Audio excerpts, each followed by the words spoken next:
నమస్తే పాత్రికేయ మిత్రులకు, బీసీకే పార్టీ అనుబంధ సంఘాలు, విద్యార్థి సంఘాల నాయకులకు, అట్లాగే తెలంగాణ బీసీకే పార్టీ యూత్ అధ్యక్షుడు అంబాల అనిల్ గారికి ఈ కార్యక్రమం ముఖ్య ఉద్దేశం ఏంటంటే డబ్బులు మద్యం పంచకుండా మనం ఎన్నికల్లో ఎట్లా గెలవాలి అనే అంశం మీద ఇక్కడ ప్రెస్ మీట్ పెట్టడం జరిగింది. విపరీతమైన మద్యము, మాంసము, డబ్బులు విచ్చలవిడిగా ఖర్చు పెడతా ఉన్నారు సర్పంచ్ ఎలక్షన్లో. ఇప్పుడు ఆ నామినేషన్లే అయిపోలే, ఇప్పటికే తాగి ఏర్లై పారుతాను. ఒక ఆయన డైరెక్టే చెప్తుండు, ఆర్థికంగా లేనోళ్లకు ఆర్థికంగా మద్దతు ఇవ్వాలన్నట, మద్దతు ఇచ్చి 500 ఆయన చేతిలో పెట్టాలన్నట. లేకపోతే ఇంకేంది, ఇంకా వాళ్ళు చెప్పే విషయం ఏంటిదనంటే అంతర్గతంగా డబ్బులు పంచుతారు, డైరెక్ట్ ఓటర్ దగ్గర పోయి వేరే డబ్బులు ఇస్తున్నారు. ఇది అన్ని ఎన్నికల సంఘం విరుద్ధము. ఎన్నికల సంఘం ఏఓ గారో సిఓ గారో ఉంటారు కాబట్టి వాళ్ళు సంబంధించిన అధికారులు ప్రత్యేక అధికారులను నియమించి గ్రామాన ఓటు హక్కు అసలు ఎట్లా వచ్చింది, బాబాసాహెబ్ అంబేద్కర్ ఎంత త్యాగం చేసి వచ్చింది. మనం ఓటు ఒక 500లకు అమ్ముకుంటే 5 సంవత్సరాలు ఎట్లా ఇబ్బంది పడుతున్నామని చెప్పేసి మన ఎన్నికల కమిషన్ ఒక ప్రోగ్రాం లాంటివి చేస్తే బాగుంటుందని నా ఉద్దేశం. ఈ మద్యానికి, డబ్బులకి చూసి ఓటేయకండి. ఆ చదువుకున్నోళ్లకు, నీకు ప్రజల మీద అవగాహన ఉన్నోళ్లకు, ప్లస్ ఇంకొకటి ఏంటంటే నువ్వు అధికారంలో ఉంటే పనులు ఇస్తాడు సర్పంచ్ అనేది లేదు. ఇంటికాడ కూర్చొని టెంట్ వేసుకొని సర్పంచ్ పనులు పట్టుకొస్తాడు ఊర్లకు. అంత గట్స్ ఉన్నోనికి నిలబెట్టురు నిలబెట్టురు. ఏమైతుంది, అంత గట్స్ ఉన్నోళ్ళ నిలబెట్టురు. పైసలు అవసరం, పైసలు దేనికి అవసరము? నామినేషన్కు, అన్నానికి. ఎవరింటికాడికి పోతే వాళ్ళ ఇంటికాడ అన్నం పెడతారు, తినండి, ఏమైతుంది? పైసలు పంచుడేంది? నువ్వు 5 సంవత్సరాలు వాళ్ళ దగ్గర దిగజారి బతుకుడేందుకు? ఇప్పుడు 5 సంవత్సరాలు నీ ఓటును నువ్వు అమ్ముకుంటే 5 సంవత్సరాలు వాళ్ళ కాళ్ళ కింద చెప్పులాగా చూస్తారు. అరే నీకు పైసలు ఇచ్చిన భయానే బాజాబ్తో చెప్తారు. అదే నువ్వు ఓటు హక్కు అంబేద్కర్ కల్పించిన రాజ్యాంగం ద్వారా ఓటు హక్కు మనకు వచ్చింది. మన స్వతంత్రంగా ప్రజాస్వామ్యబద్ధంగా మనం ఓటేస్తే కనుక గల్లబట్టి అడగచ్చు. మన ప్రతి సమస్యపై, గెలిచిన ఓడిపోయిన గ్రామస్తుల ప్రతి సమస్యపై ప్రశ్నించడం మీ హక్కు. ఎవరు ఎప్పుడైనా క్వశ్చన్ చేయొచ్చు. పైసలు ఇచ్చిన, అయ్యో మనం పైసలు తీసుకున్నామా? పైసలు పంచడమే నేరం, మద్యం పంచడమే నేరం.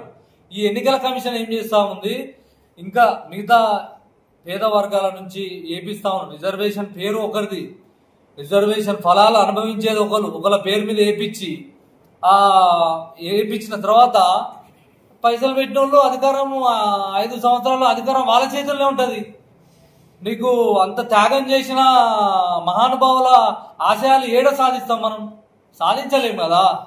దయచేసి ప్రజలారా, మద్యానికి, మాంసానికి, డబ్బులకు, ఇవన్నిటికీ అవాయిడ్ చేస్తూ ప్రజాస్వామ్యబద్ధంగా ప్రజలను ఎవరైతే మనకు న్యాయంగా మనకు పనిచేస్తారో, పని అధికార పార్టీలు ఉన్నోళ్ళే చేయాలని ఏం లేదు.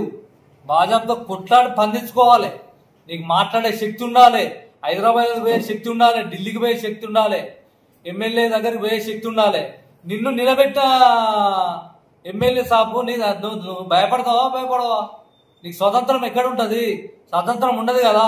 వాళ్ళు పైసలు ఇచ్చి మద్యం పంచి నిన్ను గెలిపించినప్పుడు నువ్వు ఎమ్మెల్యే దగ్గరకో, ఎంపీ దగ్గరకో ఎట్లా పోయి నాకు నా ఊరు సమస్యలు పని అని అడుగుతావు? నీకు లేదు కదా. అందుకనే చెప్పేది ఏంటంటే ఎన్నికల సంఘానికి విజ్ఞప్తి చేయడం ముఖ్య ఉద్దేశం. ఇంకొకటి విషయం ఏంటంటే మద్యం ఏర్లై పారుతుంది, యువత పక్కదారి పడుతుంది. యువత రాజకీయాల్లోకి రావాలి. వార్డు మెంబర్లుగా, సర్పంచులుగా, ఉప సర్పంచ్ ఏదైనా నామినేషన్ రిజర్వేషన్ ఏది వచ్చిందో ఖచ్చితంగా యూత్ ఖచ్చితంగా నామినేషన్ వేయండి. యూత్ రాజకీయం ఎట్లా చేస్తుందో చూపెట్టండి మీరు.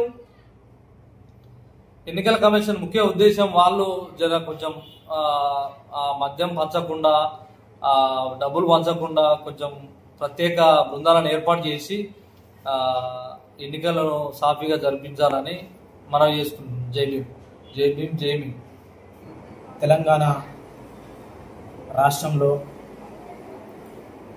గ్రామ పంచాయతీ ఎలక్షన్స్ జరగబోతూ ఉన్నాయి. రాష్ట్రంలో గ్రామ పంచాయతీ ఎలక్షన్స్ చాలా ప్రధానమైనటువంటి ఎలక్షన్స్ మీ అందరికీ తెలిసినదే. మరి రాష్ట్ర వ్యాప్తంగా వివిధ జిల్లాల్లో ఉన్నటువంటి ప్రాంతాల్లో ఆ జిల్లాలకు అనుగుణంగా ఉన్నటువంటి గ్రామాల్లో ఉన్నటువంటి ప్రియమైన ప్రజలందరికీ పేరు పేరున అందరికీ నమస్తే తెలియజేస్తా ఉన్నాను. ఈరోజు మీడియా సమావేశం ఎందుకనంటే గ్రామ స్థాయిలో ప్రజల కోసం పనిచేసేటువంటి యువకులను, ఎలాంటి స్వార్థం లేనటువంటి నాయకులని గెలిపించాలని చెప్పి ఈ సందర్భంగా కోరుతా ఉన్నాం. అదేవిధంగా ప్రధానంగా ఈ మీడియా సమావేశంలో మీకు తెలియజేయాల్సిన విషయాలు ప్రధానంగా కొన్ని ఉన్నాయి. అవన్నీ కూడా నేను మీకు వివరిస్తూ ఉన్నాను. విషయం ఏమిటంటే గ్రామ స్థాయిలో సర్పంచ్ ఎలక్షన్లు జరగబోతూ ఉన్నాయి. మరి గ్రామాల్లో విచ్చలవిడిగా మద్యాన్ని, ఓటుకు డబ్బులు పంచాలని చెప్పి ప్రయత్నం చేస్తూ ఉన్నారు. మరి గ్రామ స్థాయిలో ఉన్నటువంటి ప్రజలందరూ కూడా, ప్రజలు, యువకులు, యువతి, గ్రామ స్థాయిలో ఉన్నటువంటి పౌరులందరూ కూడా మద్యాన్ని వ్యతిరేకించాల్సిన అవసరం ఉన్నది.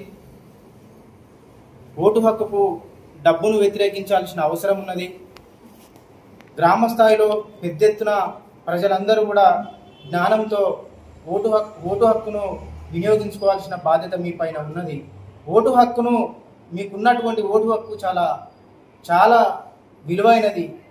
ప్రజలారా, ప్రియమైనటువంటి ప్రజలారా, ప్రియమైనటువంటి యువకులారా, ప్రియమైనటువంటి ప్రజలారా, ప్రియమైనటువంటి యువతి యువకులారా, మీకున్న ఓటు హక్కు ఎన్నో పోరాటాలు చేస్తే, ఎన్నో త్యాగాలు చేస్తే వచ్చినటువంటి ఓటు హక్కును మీరందరూ కూడా, ప్రతి ఒక్కరూ ఓటు హక్కును వినియోగించుకొని మీ గ్రామాల్లో ఉన్నటువంటి ఎలాంటి స్వార్థం లేనటువంటి నాయకులకు ఓటు వేయాల్సిన బాధ్యత మీ పైన ఉన్నది. అదేవిధంగా గ్రామాల్లో ఎక్కడైతే మద్యాన్ని పంచుతూ ఉన్నారో ఓట్ల కోసం, ఎక్కడైతే ఓట్ల కోసం డబ్బులు పంచుతూ ఉన్నారో, ఎక్కడైతే మాంసాన్ని పంచుతూ ఉన్నారో, గ్రామ స్థాయిలో ఉన్నటువంటి యువకులు, గ్రామ స్థాయిలో ఉన్నటువంటి పౌరులందరూ కూడా ఒక బాధ్యతగా తీసుకొని ఎక్కడైతే మద్యాన్ని అమ్ముతూ ఉన్నారో, ఎక్కడైతే ఓట్లకు డబ్బులు పంచుతూ ఉన్నారో వాళ్ళందరి ఆ విషయాలను గౌరవనీయులైనటువంటి అధికారుల దృష్టికి తీసుకుపోవాల్సిన బాధ్యత కూడా మీపై ఉన్నదని చెప్పి ఈ సందర్భంగా తెలియజేస్తా ఉన్నాను. అదేవిధంగా వివిధ రాష్ట్రాల్లో ఉన్నటువంటి గౌరవనీయులైనటువంటి కలెక్టర్లు, రాష్ట్రంలో ఉన్నటువంటి పోలీస్ అధికారులు, రాష్ట్రంలో ఉన్నటువంటి ఎలక్షన్స్ కమిషన్ ఇన్ఛార్జీలు మద్యాన్ని అమ్ముతున్న వారిపై కఠిన చర్యలు తీసుకోవాలి. అదేవిధంగా ఎలక్షన్ ఓట్లకు డబ్బులు పంచుతున్న వారిపైన కూడా కఠినమైనటువంటి చర్యలు తీసుకొని ఈ తెలంగాణ రాష్ట్రంలో గ్రామ పంచాయతీ ఎన్నికలు ప్రశాంతంగా జరిగే విధంగా అధికారులు ముందు జాగ్రత్తలు చర్యలు తీసుకోవాలని చెప్పి ఈ సందర్భంగా అధికారులకు తెలియజేస్తా ఉన్నాను. అదేవిధంగా గ్రామ స్థాయిలో పూర్తిగా ప్రజలందరూ కూడా ఏకం కావాల్సినటువంటి బాధ్యత ఉన్నది. ఎందుకు అనంటే మీకు ఉన్నటువంటి ఓటు హక్కు డాక్టర్ బాబాసాహెబ్ అంబేద్కర్ గారు ఆయన జీవితాన్ని త్యాగం చేసి, ఎన్నో సంవత్సరాల పోరాటాలు చేసి, ఆయన కుటుంబాన్ని త్యాగం చేసి, ఆయన నిరంతరం నిత్యం ఆయన జీవితం త్యాగం చేసి, ఆయన ప్రాణాలు పణంగా పెట్టి మీ అందరికీ ఓటు హక్కు ఇచ్చిండు. మరి ఆ ఓటు హక్కు, మీకున్నటువంటి ఓటు హక్కు మీ ప్రాణంతో సమానం. మీకున్న ఓటు హక్కు మీ ఆత్మగౌరవంతో సమానం. మీకున్న ఓటు హక్కు ఎంతో విలువైనది మిత్రులారా. మరి మీకున్న ఓటు హక్కును మీ గ్రామాల్లో, మీ గ్రామంలో ఉన్నటువంటి సమస్యల కోసం పనిచేసేటువంటి నాయకులకు వేయండి. ముఖ్యంగా ఓటు హక్కును యువతకు ఎక్కువ ప్రాధాన్యత ఇవ్వాల్సినటువంటి బాధ్యత కూడా ఉన్నదని చెప్పి ఈ సందర్భంగా తెలియజేస్తా ఉన్నా. మరి అదేవిధంగా అధికారులు కూడా ముందస్తు చర్యలు తీసుకొని ఓట్లకు డబ్బులు పంచకుండా, మద్యం పంచకుండా అటువంటి ముందు జాగ్రత్తలు తీసుకుంటారని చెప్పి ఈ సందర్భంగా తెలియజేస్తూ, నా పేరు అంబాల్ అనిల్ కుమార్, నేను వీసీకే పార్టీ రాష్ట్ర యూత్ అధ్యక్షుడు.